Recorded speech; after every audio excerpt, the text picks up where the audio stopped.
आप सभी को नमस्कार। तो आज है 24 अगस्त। आज हम 24 अगस्त के महत्वपूर्ण करंट अफेयर देखेंगे जो कि एमसीक्यू फॉर्म में होंगे। आप सभी को पता है हमारे कंटिन्यू करंट अफेयर आ रहे हैं। 8 अगस्त से हमने करंट अफेयर लगातार चालू किया था और आज 24 तारीख हो गया है। तो आपसे आशा करता हूँ वीडियो को शुरू से लेकर लास्ट तक ज़रूर देखते होंगे आप। अगर आपको वीडियो पसंद आता है तो कमेंट में ज़रूर जवाब दिया करिए। जो आपसे पूछा जा रहा है उसके बारे में भी आप ज़रूर बताया करिए। तो चलिए, चैनल पे नए हैं तो चैनल को सब्सक्राइब कीजिएगा, बेल आइकन को जरूर प्रेस कीजिएगा ताकि आने वाले वीडियो सबसे पहले आपको मिल सके। कल हो सकता है आपके लिए हॉस्टन वार्डन के फ्री टेस्ट सीरीज़ हम कंडक्ट करा रहे हैं। यूट्यूब पे आपके लिए वीडियो डाल दिया जाएगा। 100 क्वेश्चन के होते हैं। इस बार हॉस्टल वार्डन के एग्ज़ाम होंगे जिसमें से हम आपके लिए 70 से 75 क्वेश्चन जरूर लाएंगे, क्योंकि जो मैथ्स के क्वेश्चन होंगे वो बनेंगे नहीं है, इसमें बताते नहीं बनेगा। तो हो सकता है हम आपके लिए 70 क्वेश्चन वो लाएंगे जो इंपॉर्टेंट होंगे सारे, जिस प्रकार से सिलेबस होगा उस प्रकार से लाएंगे। तो चलिए आज के करंट अफेयर की ओर बढ़ते हैं। आप पूरा करंट अफेयर ध्यान से देखिएगा। चलिए आज के पहले क्वेश्चन की ओर बढ़ते हैं। आज का किस दिन छत्तीसगढ़ के सभी स्कूलों में राष्ट्रीय अंतरिक्ष दिवस मनाया जाएगा?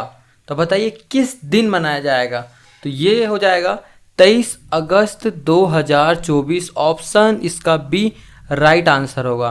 ठीक है, याद रखिएगा इसका उद्देश्य क्या होता है आखिरकार इसको बनाने का। तो विज्ञान, साइंस और टेक्नोलॉजी और साथ ही साथ अंतरिक्ष, इन सारी चीज़ों में रुचि जागृत करने के लिए बनाया जाता है। इसी दिन 23 अगस्त को चंद्रयान 3 सफलपूर्वक लॉन्च हुआ था। कहाँ हुआ था? तो ये यहाँ देखिए, इस पॉइंट का नाम है शिव शक्ति। ठीक है, याद रखिएगा शिव शक्ति इस जगह का नाम है। विक्रम लैंडर था। ठीक है, विक्रम लैंडर था। रोवर आपका भी पता है सभी को। साथ ही साथ 23 अगस्त को लॉन्च कब हुआ था ये चंद्रयान 3 पूछेगा तो याद रखिएगा 14 जुलाई 2023। इतना चीज़ इसके बारे में याद रखिएगा। आखिरकार कब राष्ट्रीय अंतरिक्ष दिवस मनाया जाता है, क्यों मनाया जाता है, चंद्रयान 3 इंपॉर्टेंट था, कब लॉन्च हुआ, उसकी खासियत क्या क्या है, ये सब सारी चीज़ें। चलिए नेक्स्ट क्वेश्चन की ओर बढ़ते हैं। नेक्स्ट क्वेश्चन है द्रौपदी मुर्मू जी, हमारी जो राष्ट्रपति है द्रौपदी मुर्मू जी द्वारा कितने साइंटिस्ट को राष्ट्रीय विज्ञान पुरस्कार से सम्मानित किया गया है? तो कितने राष्ट्रीय साइंटिस्ट को पुरस्कार दिया गया, राष्ट्रीय विज्ञान पुरस्कार?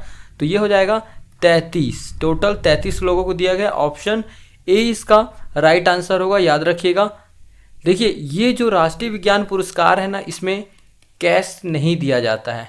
ठीक है, इतने लोग टोटल हैं। अब थोड़ा इसके बारे में मैं आपको अधिक जानकारी बताता हूँ। देखिए पुरस्कार सेरेमनी में 18 जो हैं यंग वैज्ञानिक हैं जिसे विज्ञान युवा शांति स्वरूप भटनागर अवार्ड दिया गया है। साथ ही साथ इसके अलावा 13, यहाँ देखिए लिखा 18 फिर 13 लिख लीजिए, यहाँ लिख दीजिए विज्ञान युवा शांति। ठीक है, फिर उसके बाद 13 विजेताओं को विज्ञान श्री मतलब साइंस श्री अवार्ड दिया है। विज्ञान रत्न साइंस एंड टेक्नोलॉजी के क्षेत्र में उपलब्धियां और योगदान मान्यता देने के लिए दिया जाता है। वहीं विज्ञान श्री विशिष्ट योगदान को मान्यता देने के लिए दिया जाता है। साथ ही साथ केंद्र सरकार ने पद्म पुरस्कार की तर्ज पर देश में विज्ञान अवार्ड को भी शुरू किया है। जनवरी में नेशनल साइंस अवार्ड की शुरुआत की गई थी। कब शुरुआत की गई थी? जनवरी में शुरुआत की गई। इसके विजेताओं को एक एक पदक और प्रशस्ति पत्र दिया जाता है जिसमें कि कैश नहीं दिया जाता है। ठीक है, विज्ञान एवं प्रौद्योगिकी मंत्रालय ने पद्म पुरस्कार और अन्य राष्ट्रीय पुरस्कार के तर्ज पर राष्ट्रीय विज्ञान पुरस्कार की शुरुआत की थी। ठीक है, साथ ही साथ यह 4 तरह के पुरस्कार दिए जाते हैं जिसमें से विज्ञान रत्न पुरस्कार, विज्ञान श्री पुरस्कार और आपका विज्ञान टीम पुरस्कार। ये टीम वाला आएगा ना, तो चंद्रयान 3 के टीम को दिया गया है, याद रखिएगा। और विज्ञान शांति स्वरूप भटनागर। ठीक है, इतना इंपॉर्टेंट है, याद रखिएगा। कितने लोगों को दिया गया है टोटल? तो 33 लोगों को दिया गया है, इतना याद रखिएगा। चलिए नेक्स्ट देखते हैं। नेक्स्ट क्वेश्चन है लता मंगेशकर पुरस्कार ये मोस्ट इंपॉर्टेंट है, इसीलिए याद रखना। लता मंगेशकर पुरस्कार 2023 किसे प्रदान किया गया है? बताइए किसे प्रदान किया गया है लता मंगेशकर पुरस्कार? तो इसका आंसर हो जाएगा के.एस. चित्रा। के.एस. चित्रा को यह पुरस्कार प्रदान किया गया है। देखिए यह पुरस्कार किस देश के द्वारा दिया जाता है? तो याद किस मतलब किस राज्य के द्वारा दिया जाता है? तो ये आपका मध्य प्रदेश राज्य के द्वारा दिया जाता है। इस पुरस्कार की शुरुआत कब की गई थी अगर पूछेगा, मतलब इसकी शुरुआत कब की गई है? तो याद रखिएगा 1984 स्टार्ट किया गया है इस पुरस्कार को देना। ठीक है, 2022 ये 2023 में पाएगी लता मंगेशकर पुरस्कार, लेकिन 2022 का उत्तम सिंह को दिया गया है। 2022 में क्या दिया गया है? तो लता मंगेशकर पुरस्कार 2022 उत्तम सिंह को दिया गया है, उत्तम सिंह को दिया गया है। और 2023 का के.एस. चित्रा को दिया गया है। याद रखिएगा यह पुरस्कार कब दिया जाएगा? तो 28 सितंबर 2024 को, 28 सितंबर को लता मंगेशकर जी का जन्मतिथि है, इसलिए इस दिन को ही लता मंगेशकर पुरस्कार के नाम से सम्मानित किया जाएगा। ठीक है, साथ ही साथ याद रखिएगा अगर आपसे पूछेगा लता मंगेशकर पुरस्कार देने का उद्देश्य क्या है, तो याद रखिएगा सुगम संगीत के क्षेत्र में उत्कृष्टता लाने के लिए है, इसका उद्देश्य है। ठीक है, साथ ही साथ लता मंगेशकर पुरस्कार के बारे में बता देता हूँ आपको। इन्हें लता मंगेशकर जी को 1989 याद रखिएगा, एक डेट 1989 एक डेट है। इस दिन इसे दादा साहेब फाल्के अवार्ड से भी सम्मानित किया गया है। और लता मंगेशकर जी को 2001 में भारत रत्न भी अवार्ड से सम्मानित किया गया है, मान्यता दिया गया है। इतना इनके बारे में याद रखिए, इंपॉर्टेंट क्वेश्चन था इसीलिए इसके बारे में थोड़ा जानकारी मैंने आपको दे दिया। चलिए नेक्स्ट क्वेश्चन की ओर बढ़ते हैं। क्वेश्चन नंबर 4 है 26वें CEAT क्रिकेट पुरस्कार में वर्ष का सर्वश्रेष्ठ अंतर्राष्ट्रीय क्रिकेटर किसे चुना गया है? तो देखिए इमेज देखिए आपको सबको पता चल गया किन्हें चुना गया है। तो इसका आंसर हो जाएगा रोहित शर्मा। ऑप्शन ए इसका राइट आंसर होगा। CEAT देखिए ये जो है ना, इसकी अगर शुरुआत पूछेगा आपसे तो इसकी शुरुआत देने का 1955 से लेके 56 के बीच में हुआ है। इसमें नगद पुरस्कार दिया जाता है 2 लाख रुपए।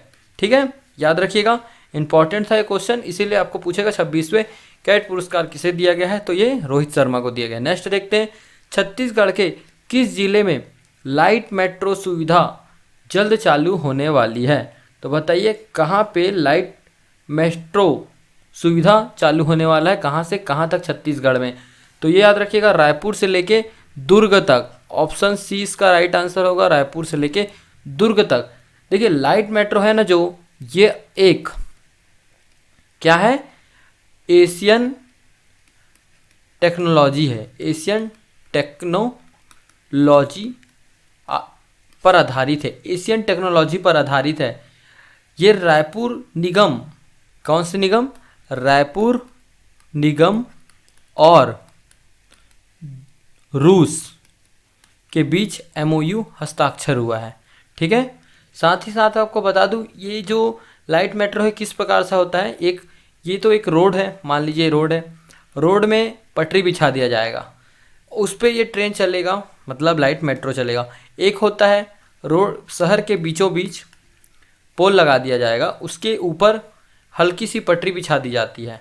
ठीक है, उस पटरी के ऊपर यह ट्रेन चलता है। मेट्रो मतलब ट्रेन ही लगभग एक प्रकार का। ठीक है, उसी पिलर के ऊपर ये धीरे धीरे चलेगा, उसे ही बोलेंगे। ये अभी रायपुर से दुर्ग तक के लिए प्रस्तावित हुआ है। ठीक है, इसके लिए 500 करोड़ रुपए की आवश्यकता पड़ेगी।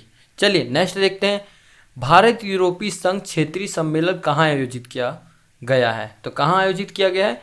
यह आपका नई दिल्ली में। ऑप्शन ए इसका राइट आंसर होगा। याद रखिएगा इसमें शामिल देश कौन कौन से हैं यूरोपीय संघ में? तो याद रखिएगा यूरोपीय संघ में भारत हमारा, फिर उसके बाद आप बांग्लादेश याद रख सकते हैं, मालदीव याद रख सकते हैं, श्रीलंका है और साथ ही में यूरोप है। ये हमारे शामिल देश हैं। ठीक है, यूरोपीय भारतीय संघ में शामिल देश टोटल देखिए यहाँ एक झंडा इस प्रकार से दिया है, मैं आपको नाम बता दिया। ठीक है, ये 21 से 22 अगस्त में इसका सबमिट हुआ है। ठीक है, याद रखिएगा। और साथ ही साथ आपको इसका उद्देश्य क्या था, जो ये सबमिट हुआ, सम्मेलन हुआ, उसका उद्देश्य था आतंकवाद के विरोध में साझेदारी।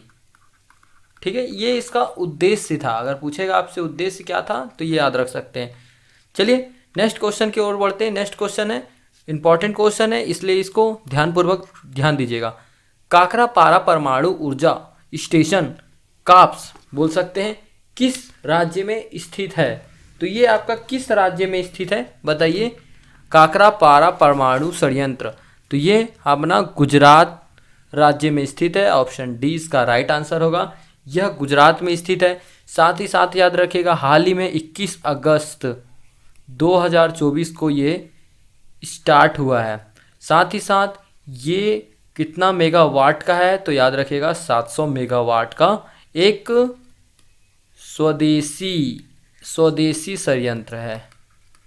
ठीक है, भारत का लक्ष्य 2031 है ना, 2031-32 तक क्या लक्ष्य, कितना मेगावाट इस परमाणु संयंत्र ऊर्जा स्टेशन से कितने करने का लक्ष्य पता है आप सभी को?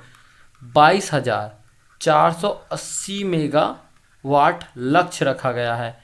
आपको एक चीज बात बता दूं, ये जो गुजरात के किस नदी के किनारे स्थित है ये पूछेगा, तो ये देखिए ये ताप्ती नदी के किनारे स्थित है। पूछेगा तो ध्यान दीजिएगा, ये जो नदी है वो ताप्ती नदी के, ये है गुजरात का काकरापारा परमाणु संयंत्र स्टेशन। बहुत सारे कल्पक्कम कहाँ है, किस राज्य में स्थित है, आपको कमेंट में बताना है। कल्पक्कम परमाणु ऊर्जा संयंत्र किस राज्य में स्थित है ये आपको बताना है। चलिए अब हम कल के कुछ करंट अफेयर के रिवीजन देखेंगे जो कि 20 से 23 तक रहेंगे। साथ ही साथ फास्ट में देखें, जल्दी देखते हैं क्योंकि इंपॉर्टेंट करंट अफेयर कल के भी थे।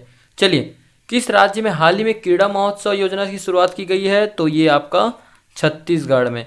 छत्तीसगढ़ के किस जिले में दिव्यांगजन पार्क बनाया जाएगा? तो ये रायपुर में बनाया जाएगा।